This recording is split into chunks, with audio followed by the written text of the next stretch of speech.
আমি নিত্য পাগল ছন্দ, আমি আপনার তালে নেচে যাই, আমি মুক্ত জীবন আনন্দ, আমি হাম্বি, আমি ছায়ানট, আমি হিন্দল, আমি চলো চঞ্চল টমকি চমকি, কত যেতে যেতে চকিতে চমকি, আমি তিন্দল, আমি চপল।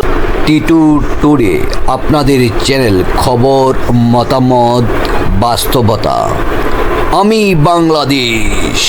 আসসালামু আলাইকুম রহমতুল্লাহ। সম্মানিত দর্শক শ্রোতা, যে যেখান থেকে দেখছেন সবাইকে সংগ্রামী সালাম এবং শুভেচ্ছা। এক হাদি লোকান্তরে, লক্ষ হাদি ঘরে ঘরে। আমার স্লোগান হচ্ছে এক দেশ, দেশ প্রেমিক লোকান্তরে, লক্ষ দেশ প্রেমিক ঘরে ঘরে। দেশটাকে ভালোবাসুন, দেশের মানুষকে ভালোবাসুন। আজকের হাদির এই মহাপ্রণয়ন, মহাবিদায় আমাদেরকে কিছু শিক্ষা দিয়ে যায়। ভাই, আল্লাহ যদি আমাকে নিয়ে যায়, আমার বাচ্চাটার দিকে একটু খেয়াল রাখি। জুলাই অভ্যুত্থানের পর হাদির কি অবস্থান ছিল, জুলাই অভ্যুত্থানে এবং পরবর্তী সময়। শুরুতেই হাদির আমি একটা ভিডিও ক্লিপ আপনাকে দেখিয়েছি, যেখানে হাজি বিদ্রোহী কবি নজরুল ইসলামের একটি কবিতা দিয়ে, বিদ্রোহী কবিতা দিয়ে তার যাত্রার যে মঞ্চ, সে যে সত্যিকার অর্থে বিপ্লবী সেটা জানান দিয়েছিল।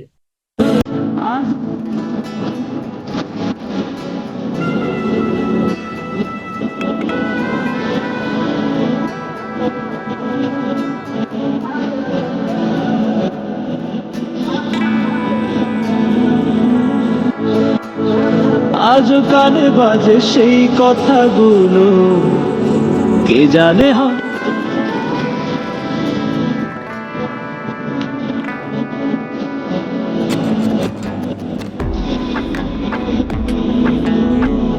এখন আপনারা দেখলেন হাদির যে বিপ্লব, হাদি কিভাবে মানুষকে উদ্বুদ্ধ করেছে, মানুষকে ভালোবেসেছে, সে কিভাবে মৃত্যুকে জয় করেছে। হাদি বলেছে বিপ্লবীরা বাড়িতে মরতে পারে না, রাজপথে মরবে, গুলি খেয়ে মরবে, বুকে গুলি করবে, হয়তো বা ওনার মাথায় লেগেছে, পার্থক্য এটাই, কিন্তু গুলি তো খেয়েছে, সেটা রাজপথে।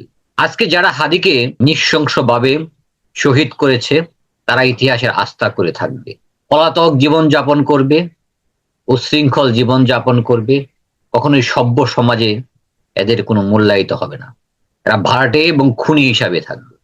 যারা তাদের দিয়ে করেছে তারা মহানন্দে আছে। একবার চিন্তা করেন, আপনি যে বাবা মায়ের সন্তান হন না কেন, আপনার বাবা মায়ের অবস্থা ওই সমাজে, সবাই তো পালিয়ে যেতে পারেননি, কি অবস্থা হয়েছে।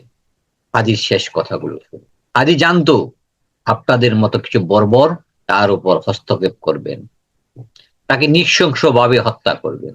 হাদি বলে গিয়েছিল এই দেশটাকে কল্যাণ করার জন্য হাদির মতো লোক আমরা বারবার চাইব। আমি যেমন আমার শুরুতেই একটা অংশে যতগুলো ভিডিও ছাড়ি, সেখানে একটাই কথা বলি, আমি বাংলাদেশ।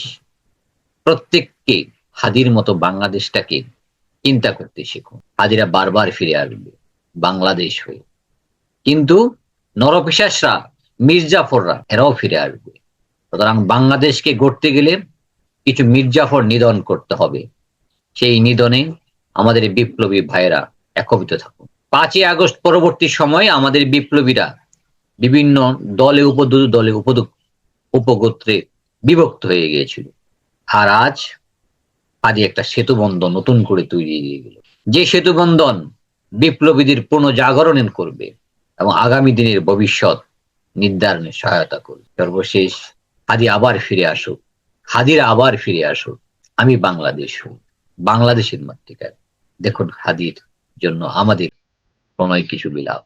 আসসালামু আলাইকুম ওয়া রাহমাতুল্লাহি ওয়া বারাকাতুহু। করতে চেতনা, শুনিস না 16 কোটি জনতার হাহাকার।